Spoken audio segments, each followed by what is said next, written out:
never be overwhelmed by the seed of our Father.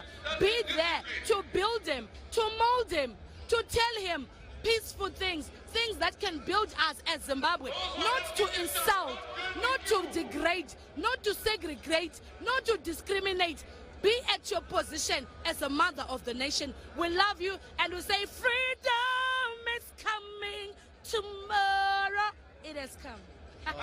So good to talk to you, both of you, Tendai and Mighty T. Wonderful to have you here with us. So there you go, there's some instant reaction to that speech from the new president of Zimbabwe. Let's get more thoughts on it. We can join Dr. Tinashe Chuchu, who's from Wits University in Johannesburg.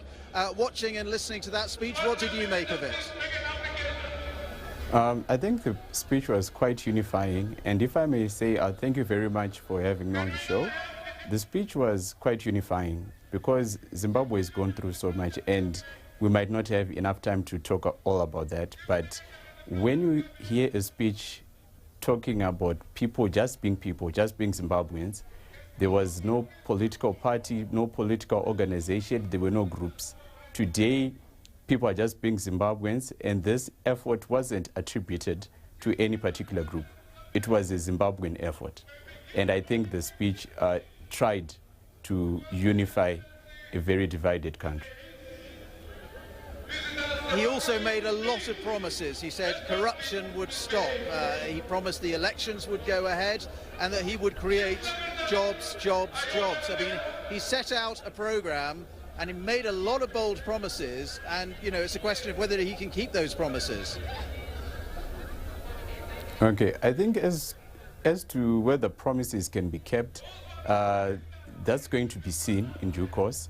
But what I can say is at least the people of Zimbabwe need optimism. And any presidential speech you're going to hear, be it Obama, be it Donald Trump, there are going to be promises.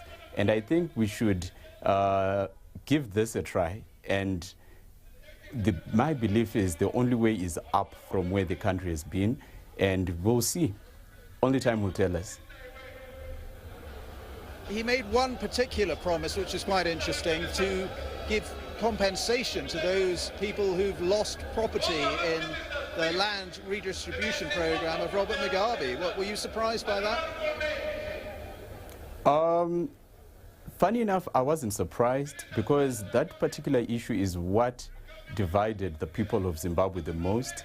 And I think if that is implemented well, it could contribute significantly to uniting and improving the country of Zimbabwe. So, I mean, a lot of people have raised questions about this new president, and they have spoken about his human rights record, the allegations that he was somehow implicated in the Matabeleland massacres in the 80s, that he rigged elections, that he himself is corrupt. Do you think he has gone with this speech some way towards allaying the fears of those critics? I think as far as critics are concerned, there are always going to be critics. But right now, the general sentiment is, regardless of what happened, let's live in the moment. And if there are any crimes that were committed, they can be dealt with at a later time. But I think everyone is rooting for the president, because if the president fails, the country fails. So I know there are deep-rooted differences, but everyone is just a Zimbabwean today. They are just trying to see what will take the country forward.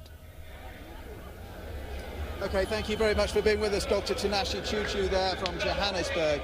And let's just summarise really that speech, because that's the important thing. We've had the whole inauguration ceremony, the pomp and the pageantry, but what was really important, I think, were the words from the new president, and they really were saying that he wants to be inclusive. We must work together, you, me and all of us.